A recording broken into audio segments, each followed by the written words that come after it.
ओम हर हर महादेव शिव शंभो धवलेश्वराय वालालिंगाय नमः।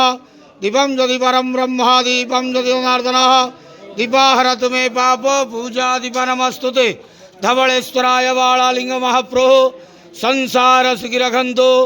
आज शुभ सोमवार रे समस्त श्रद्धालु भक्त मान को आशीर्वाद करंतु।